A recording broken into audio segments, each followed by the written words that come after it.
இயற்கை முறையில நுண்ணுயிரிகளை பயன்படுத்தி அண்ணன் வந்து ஒரு மீன் குட்டை வந்து அமைச்சிருக்கிறாரு. அது எப்படின்னு நம்ம அவர்கிட்டயே கேட்கலாம். அண்ணா வணக்கம். வணக்கம் அண்ணா, சொல்லுங்கண்ணா. நீங்க வந்து மீன் குட்டை அமைச்சு கேட்டிருக்கிறீங்க தார்பாலின்ல. நம்ம ஆக்கில் தார்பாலின்ஸ் கோயம்புத்தூர்ல இருந்து வந்து நம்ம சிவகாசியில நம்ம பண்ணி கொடுத்துருக்கோம். இது எதுக்காக பயன்படுத்துறீங்க? இதுல என்ன தண்ணியை நீங்க யூஸ் பண்ணி இதுல மீன் வளர்த்தலான்னு நீங்க இருக்கீங்கண்ணா?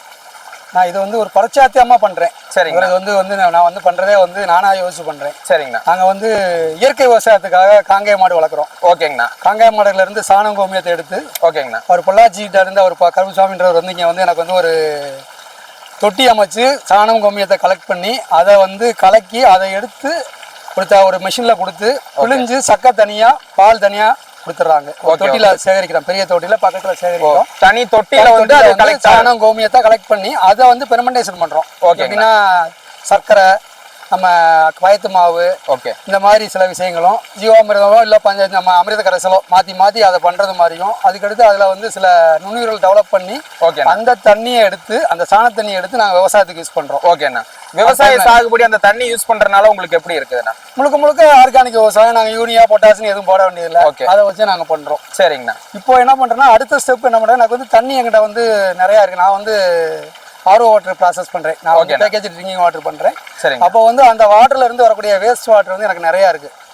டெய்லி எனக்கு லட்சக்கணக்கில் லிட்டர் எனக்கு இருக்கு. சரி சரி. அந்த வாட்டரை வச்சு எங்க இடத்துல பூரா விவசாயம் பண்றது மாதிரி பிளான் பண்றேன். அதுக்கு என்ன பண்ணிக்கணும், உங்க மூலியமா நீங்க ஒரு மீன் பண்ணைக்குட்டையை நம்ம வெட்டி, அதாவது ஒரு 50க்கு 75 சைஸ்ல பண்ணைக்குட்டையை எடுத்து உங்க மூலியமா தார்பாய் எடுத்து தார்பாய் நீங்க போட்டு இப்போ கொடுத்துருக்கீங்க.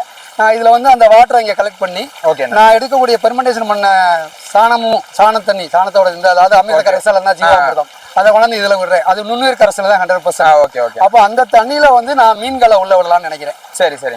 அந்த தண்ணியில வந்து மீன்கள் அது வளரும்.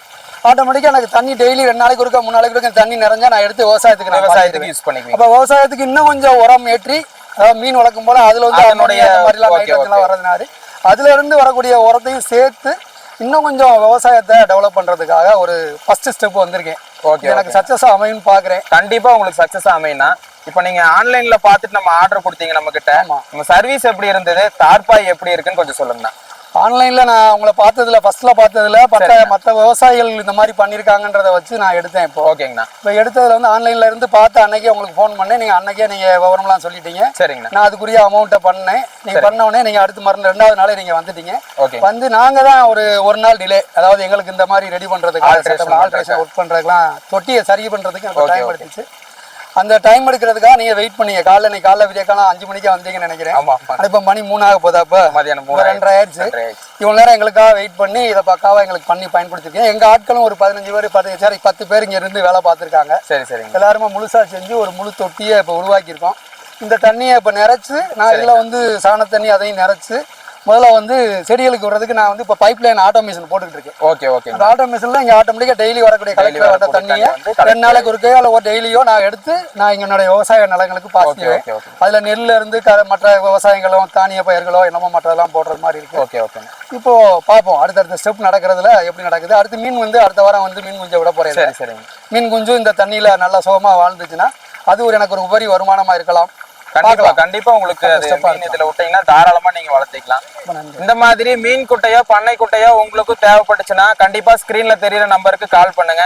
இந்த வீடியோவை மறக்காம ஷேர் பண்ணுங்க. முக்கியமான விஷயம் என்னன்னா, இப்ப மீன்களுக்குன்னு சொல்லி ஒரு உணவு கொடுக்குறோம், அது ஒரு செலவு.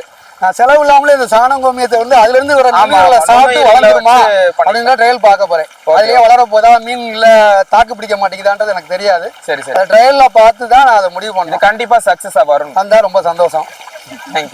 இது ஒருவேளை சக்சஸ் ஆச்சுன்னா இது மாதிரினா ஒரு 4-5 பண்ணைக்குட்டை போடுற அளவுக்கு என்ற தண்ணி வசதி இருக்கு.